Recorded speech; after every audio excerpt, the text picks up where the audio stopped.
സ്മൃതി, കോട്ടകൾ എല്ലാം ഒന്നൊഴിയാതെ ഉലഞ്ഞുപോയി, പലതും തകർന്നടിയുകയായിരുന്നോ?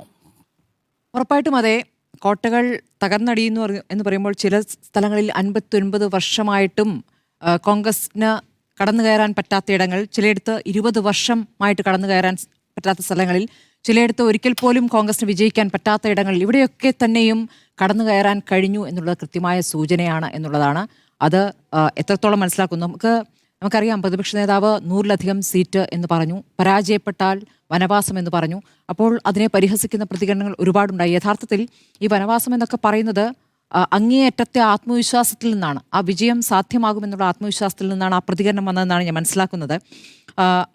നമുക്കറിയാം, ഈ 2025 യോഗം ചേർന്നു, KPCCയുടെ രാഷ്ട്രീയകാര്യ സമിതി യോഗം ചേർന്നിരുന്ന സമയത്ത് അന്ന് 63 മണ്ഡലങ്ങൾ കേന്ദ്രീകരിച്ചാണ് പ്രവർത്തിക്കേണ്ടത്, അതാണ് നമുക്ക് വിജയം തേടിത്തരിക എന്ന് കോൺഗ്രസ് പറഞ്ഞിരുന്നു. അന്ന് VD സതീശൻ പറഞ്ഞിരുന്നു. അങ്ങനെ 63 മണ്ഡലങ്ങൾ കേന്ദ്രീകരിച്ച് പ്രവർത്തിച്ചപ്പോൾ ഇപ്പോൾ കോൺഗ്രസിന് കിട്ടിയിരിക്കുന്നത് 63 ആണ്. 2001 അതേ പാറ്റേണിലേക്ക് വിജയം കൈവരിക്കുക എന്ന ഒരു ശ്രമം, അതിന് വേണ്ട കാര്യങ്ങൾ ചെയ്തുകൊണ്ട് അതിനെ ലക്ഷ്യമാക്കിക്കൊണ്ടുള്ള തെരഞ്ഞെടുപ്പ് പരിപാടികളാണ് മുന്നോട്ട് വെച്ചത്. അതിനനുസരിച്ചുള്ള വിജയമുണ്ടാകുന്നു. തെരഞ്ഞെടുപ്പ് ഘട്ടത്തിൽ പറഞ്ഞിരുന്നു ഒരു ഡസനിലധികം മന്ത്രിമാർ പരാജയപ്പെടുമെന്ന്. അത് 13 മന്ത്രിമാർ എന്ന കണക്കിലേക്ക് അവിടെ എത്തുകയാണ്. അപ്പോൾ എന്താണോ തെരഞ്ഞെടുപ്പ് പ്ലാനുമായി ബന്ധപ്പെട്ട് പ്രതിപക്ഷ നേതാവ് മുന്നോട്ട് വച്ചിരുന്നത്, ആ രൂപത്തിൽ തന്നെ അത് മുന്നോട്ട് പോയി എന്നുള്ളതാണ്. അപ്പുറത്ത് ലീഗിൻ്റെ നേതൃത്വവും നൽകിയിരിക്കുന്ന ആ ഒരു പിന്തുണയും, മുന്നണി ഒരുമിച്ച് നീങ്ങിയ ആ ഒരു രീതിയുമെല്ലാം തന്നെ അത് ഏറ്റവും അധികം അഭിനന്ദിക്കേണ്ട ഒരു കാര്യമാണ് എന്നുള്ളതാണ്. പലപ്പോഴായി എന്താണ് ഈ തെരഞ്ഞെടുപ്പിൽ പ്രചാരണത്തിൽ വന്നിരുന്ന വിഷയങ്ങളെന്നതും ഏറ്റവും പ്രധാനമാണ്. ഇവിടെ ഭരണപക്ഷം പറഞ്ഞുകൊണ്ടിരുന്ന പ്രധാനപ്പെട്ട കാര്യങ്ങൾ 10 വർഷമായിട്ടേ ഉള്ളൂ കേരളം ഉണ്ടായിട്ട് എന്ന രൂപത്തിലാണ് പ്രചാരണം കൊണ്ടുവരുന്നത്. 10 വർഷം ഇവിടെ സ്വർഗമാക്കി കേരളത്തെ എന്ന് പറയുകയും അതിനു മുമ്പുള്ള 5 വർഷത്തെ അങ്ങേയറ്റം മോശമായി അവതരിപ്പിക്കാനുള്ള ശ്രമം, ഇരുണ്ട കാലം എന്ന് പറയുക, അന്ന് മരിച്ചുപോയ മന്ത്രിമാരുടെ ചിത്രങ്ങൾ വെച്ചുകൊണ്ട് ഇനി ഇവർ തിരിച്ചു വരരുതേ എന്ന പ്രചാരണം നടത്തുക, അങ്ങേയറ്റം PR പരിപാടികൾ കൊണ്ട് വിജയിക്കാനാകും, എല്ലായിടത്തും PR സംവിധാനങ്ങൾ, എല്ലാ തരത്തിലും PR സംവിധാനങ്ങൾ, അതിന് ലക്ഷങ്ങൾ ചിലവഴിക്കുക, 100 മീറ്റർ നീങ്ങുന്ന ഘട്ടങ്ങളിലെല്ലാം തന്നെ വലിയ ഹോർഡിങ്ങുകൾ മുഖ്യമന്ത്രിയുടെ പടം വെച്ച് മറ്റാരുണ്ട് എന്ന് ചോദിക്കുമ്പോൾ ഞങ്ങളല്ലാതെ മറ്റാരുണ്ട് എന്ന ധാർഷ്ട്യത്തോടെയുള്ള ചോദ്യമായിട്ടാണ് അത് ജനം കേട്ടത് എന്നുള്ളതാണ്. അതിൽ ഒരു വിനയമുണ്ടായിരുന്നു എന്ന ചോദ്യം അവിടെ ഉയരുകയാണ്. അപ്പോൾ അതവിടെ ഒരു പ്രധാനപ്പെട്ട വിഷയമായി നിൽക്കുന്നു. അപ്രതീക്ഷിത വിജയമായിട്ട് ഡോക്ടർ അരുൺ അതിനെ കാണുമ്പോഴും, ഞാനിതിൽ നേരത്തെ നമ്മുടെ ചർച്ചകളിൽ എത്ര സീറ്റുകൾ എന്നുള്ള പ്രവചനത്തിൽ ഞാൻ പറഞ്ഞിരുന്നു 90 കടക്കും എന്നുള്ളത്. ആ 90 എന്നുള്ളത് 100 കടന്നിരിക്കുന്നു എന്നുള്ളതാണ്. 90 കടക്കും എന്നുള്ളത് എൻ്റെ ഒരു ബോധ്യമായിരുന്നു. ആ ബോധ്യം എന്നുള്ളത് ഇവിടെ ഭരണവിരുദ്ധ വികാരം ശക്തമായുണ്ട്. നോക്കൂ, ഈ ഘട്ടങ്ങളിലൊക്കെ നമ്മൾ പറഞ്ഞുകൊണ്ടിരുന്നത് വലിയ രീതിയിൽ ന്യൂനപക്ഷ വോട്ടിൻ്റെ ഏകീകരണം ഉണ്ടാകും എന്നുള്ളതാണ്. ന്യൂനപക്ഷ ഏകീകരണം ഉണ്ടാകും എന്ന് പറഞ്ഞെടുത്ത് യഥാർത്ഥത്തിൽ ജനപക്ഷ ഏകീകരണമാണ് സംഭവിച്ചിരിക്കുന്നത്. ഇനി ന്യൂനപക്ഷ ഏകീകരണം എന്നൊരു വാചകം പ്രയോഗിക്കാൻ യഥാർത്ഥത്തിൽ CPM-ന് സാധിക്കില്ല. അങ്ങനെ ഒരു ഏകീകരണമേ അല്ല, ജനപക്ഷ ഏകീകരണമാണ്. അത് ജനാധിപത്യ ബോധമുള്ള യഥാർത്ഥത്തിൽ സഖാക്കൾ തന്നെയാണ് ഈ ഇടതുപക്ഷ സർക്കാരിനെ തിരുത്താനായി മുന്നോട്ട് വന്നിട്ടുള്ളതെന്നാണ് ഏറ്റവും പ്രധാനപ്പെട്ട കാര്യമായി ഞാൻ അതിൽ കാണുന്നത്. ഇടതുപക്ഷത്തിൽ വിശ്വസിക്കുന്ന, യഥാർത്ഥ ഇടതുപക്ഷത്തിൽ വിശ്വസിക്കുന്ന, ഇടതുപക്ഷം നിലനിൽക്കണം എന്നാഗ്രഹിക്കുന്ന വലിയൊരു കൂട്ടം ഈ തിരുത്തലിൽ മുന്നോട്ട് വന്നിട്ട്, ആ തിരുത്തലാണ് നമ്മൾ പയ്യന്നൂരിലും തളിപ്പറമ്പിലും ഒക്കെ കാണുന്നത്. ഒരു ഘട്ടത്തിൽ ധർമ്മടത്ത് 6 റൗണ്ട് എണ്ണുന്നത് വരെ പിണറായി വിജയനെ വിറപ്പിക്കാൻ ഒരു കോൺഗ്രസിലെ ഒരു യുവ നേതാവിന് സാധിച്ചു എന്ന് പറയുമ്പോൾ അത് നൽകുന്ന സൂചന ചെറുതല്ല എന്നുള്ളതാണ്. ധർമ്മടത്തൊക്കെ കണ്ണും പൂട്ടി ജയിച്ചിരുന്ന കഴിഞ്ഞ തവണത്തെ ഭൂരിപക്ഷം നമുക്കറിയാമല്ലോ. ഇത്തവണത്തെ ഭൂരിപക്ഷം നോക്കൂ. അപ്പോൾ പയ്യന്നൂരിൽ അല്പം മുമ്പ് KC വേണുഗോപാൽ നമ്മുടെ ചർച്ചയിൽ തുടക്കത്തിൽ സംസാരിക്കുമ്പോൾ അദ്ദേഹം പറഞ്ഞൊരു കാര്യം, പയ്യന്നൂരിൽ കുഞ്ഞികൃഷ്ണനെ നിർത്തുന്ന ഒരു സന്ദേശം എന്ന നിലയ്ക്കാണ്, ഒരു മെസ്സേജ് എന്ന നിലയ്ക്കാണ് അദ്ദേഹം ഉയർത്തിയ ഒരു വിഷയം ഉയർത്തിക്കൊണ്ടാണ്. അത് എന്തായിരുന്നു ആ വിഷയം? അവിടെ ധനരാജ് ഫണ്ട്, രക്തസാക്ഷി ഫണ്ട് ദുരുപയോഗം നടന്നിരിക്കുന്നു.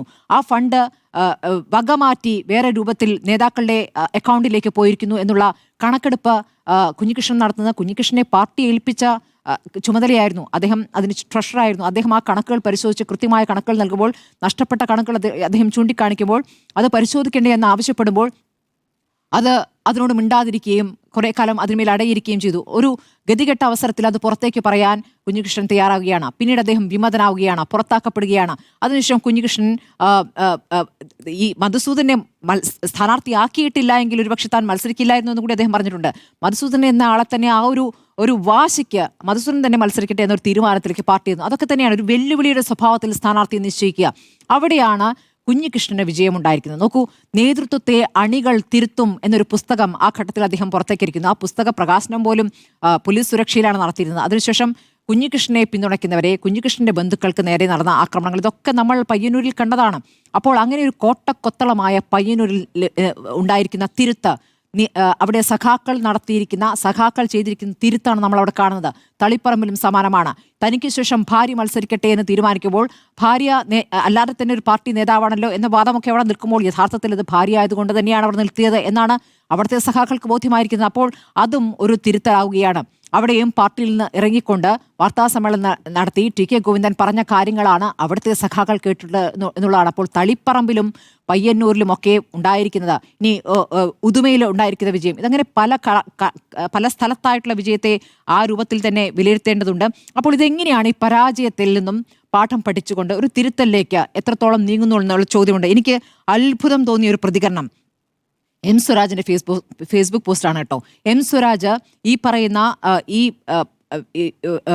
കുഞ്ഞികൃഷ്ണനെ വിളിച്ചത് കള്ളൻ എന്നാണ്. കണക്ക് ചോദിച്ച പഴയ നേതാവിനെ വിളിച്ചത് കള്ളൻ എന്നാണ്. അപ്പോൾ ആ കള്ളൻ എന്ന വിളിക്ക് കൂടിയാണ് ജനം മറുപടി നൽകിയിരിക്കുന്നത്. അപ്പോൾ അദ്ദേഹത്തിന്റെ പോസ്റ്റ് ഇതാണ് കേട്ടോ. ഒരു മിനിറ്റ്. അദ്ദേഹത്തിന്റെ പോസ്റ്റിൽ അദ്ദേഹം പറയുന്നത് അനർഹമായ പരാജയം എന്നുള്ളതാണ്. അനർഹമായ പരാജയം എന്ന് പറയുമ്പോൾ എന്താണ് അതുകൊണ്ട് ഉദ്ദേശിക്കുന്നത്? അനർഹമായ പരാജയം എന്ന് പറയുമ്പോൾ ജനത്തിന് പിഴവ് പറ്റി എന്നൊരു വിലയിരുത്തലേക്ക് കൂടിയാണ് അദ്ദേഹം വന്നിരിക്കുന്നത്. ഏറ്റവും ഒരു മിനിറ്റ്. അനർഹമായ ഒരു പരാജയം എന്ന് വിശേഷിപ്പിക്കും. 2 തവണ ഇവർ ഭരിച്ചല്ലോ, ഇനി ഒരു തവണ അവർ ഭരിക്കട്ടെ എന്ന തികച്ചും ഉദാസീനവും അരാഷ്ട്രീയവുമായ ചിന്ത വോട്ടർമാരെ സ്വാധീനിച്ചിട്ടുണ്ടാകും. അപ്പോൾ വോട്ടർമാരെ, ജനങ്ങളെ എത്രത്തോളം വില കുറച്ചു കാണുന്നു എന്ന് നോക്കൂ. ജനങ്ങൾ ബുദ്ധിശൂന്യരാണ്. ജനങ്ങൾക്ക് ഒരു ഉദാസീനത വന്നിരിക്കുകയാണ്. 10 വർഷം നല്ല സ്വർഗത്തിൽ നിന്ന ശേഷം ഒരു ഉദാസീനത വരികയാണ്. ഇനി ബാക്കിയുള്ളവരൊന്നും നോക്കിക്കോട്ടെ, അവരൊരു കൈ നോക്കട്ടെ എന്ന ഉദാസീന ഭാവത്തിൽ വോട്ട് ചെയ്തു എന്ന് പറയുന്നത് എന്തുതരം വിലയിരുത്തലാണ് എന്ന് ഞാൻ അത്ഭുതത്തോട് കാണുകയാണ്. അപ്പോൾ 10 കൊല്ലം മുമ്പുള്ള കേരളം പലരും മറന്നും പോയിട്ടുണ്ടാവാം. അതായത് ഈ ഇരുണ്ട കാലം എന്ന് പറഞ്ഞ ആ പ്രയോഗത്തിൽ ഉറച്ചു നിൽക്കുന്നു എന്ന് വേണം സ്വരാജിന്റെ ആ പോസ്റ്റിൽ നിന്ന് മനസ്സിലാക്കാൻ. അപ്പോൾ തങ്ങൾ പരാജയപ്പെട്ടാൽ കേരള ജനത ഉദാസീനരും അരാഷ്ട്രീയവുമായി ചിന്തിക്കുന്നവരാണെന്ന് വിശേഷിപ്പിക്കുന്നത് ശരിയാണോ എന്നുള്ളതാണ്. എം വി ഗോവിന്ദന്റെ പ്രതികരണം പാഠം പഠിക്കുമെന്നാണ്. അപ്പോൾ എന്തു പാഠം എവിടെ നിന്ന് പഠിക്കുന്നു എന്നുള്ളത് ഏറ്റവും പ്രധാനപ്പെട്ട ഘടകമാണ്. അപ്പുറത്ത് മുസ്ലിം ലീഗ് 27 മത്സരിച്ചെടുത്ത് 22 വിജയിച്ചിരിക്കുന്നു എന്നുള്ളതാണ്. ഒരു വനിതാ MLA നൽകുന്നു എന്നുള്ളതും ഒക്കെ ശുഭോദാർക്കമായ കാര്യമാണ്. മാത്രമല്ല കൂടുതൽ വനിതകൾ പ്രതിപക്ഷത്തു നിന്നും വിജയിച്ചിട്ടുണ്ട്. അപ്പോൾ അവരിൽ തന്നെ എത്ര പേരെ മന്ത്രിയാക്കും, എത്ര വനിതാ മന്ത്രിമാരുണ്ടാകും എന്നൊക്കെയുള്ള ഒരു കൗതുകമായി അവിടെ നിൽക്കുന്നപ്പോൾ ഒരു ബദൽ വാഗ്ദാനം ചെയ്തുകൊണ്ട് നടത്തിയ നവയുഗയാത്ര ആ ബദൽ നടപ്പാക്കുമോ എന്നുള്ള കാര്യം ജനങ്ങൾ കൃത്യമായി നിരീക്ഷിക്കും കേട്ടോ. നിങ്ങൾ ബദലായി വരുമെന്ന് പറഞ്ഞുകൊണ്ട് നിങ്ങളെ വിശ്വസിച്ച് ഞങ്ങൾ നൽകിയ വോട്ട് 102 ഉയർത്തിയിരിക്കുന്ന ഭൂരിപക്ഷം എന്നുള്ളത്, അതിൽ നിങ്ങൾ കൃത്യമായി പ്രതികരിച്ചില്ലെങ്കിൽ, നിങ്ങൾ അത് കൃത്യമായി നടപ്പാക്കിയില്ലെങ്കിൽ നിങ്ങൾക്കും മറുപടി നൽകും ജനം എന്നുള്ളതാണ്. അപ്പോൾ ജനം എല്ലാ തവണയും നിരീക്ഷിച്ചുകൊണ്ടിരിക്കും ഭരണത്തെ എന്നുള്ളതാണ്. 2021 കോവിഡ് കാലത്തുണ്ടായ ഒരു വിജയത്തെ ഏത് രീതിയിലാണ് ആഘോഷിച്ചത്, എത്രത്തോളം ധാർഷ്ട്യത്തോടു കൂടിയാണ് അതിനെ കണ്ടത് എന്നതിനുള്ള മറുപടിയായിട്ടാണ് ഞാനിതിനെ കാണുന്നത്. പാഠം പഠിച്ചാൽ അവർക്ക് കൊള്ളാം. പശ്ചിമ ബംഗാൾ ഒരു സൂചനയാണ്. ഇപ്പോൾ ഇതാ തൃണമൂൽ കോൺഗ്രസിനും CPM-ന്റെ പിന്നാലെ അതേ ഗതിയിലേക്ക് വരുമ്പോൾ അവർ ബദലായി കണ്ടിരിക്കുന്നത് BJP ആണെന്നുള്ള ഞെട്ടിക്കുന്ന ആശങ്കപ്പെടുത്തുന്ന ഒരു സാഹചര്യം കൂടി ഉണ്ടാവുകയാണ്. ഇവിടെ 3 BJP വിജയിക്കുമ്പോൾ, കേരളത്തിൽ 3 BJP താമര വിരിയുമ്പോൾ അത് CPM-ന്റെ മണ്ഡലങ്ങളിലാണ് എന്നുകൂടിയുള്ളതാണ് അതിൻ്റെ യാഥാർത്ഥ്യം.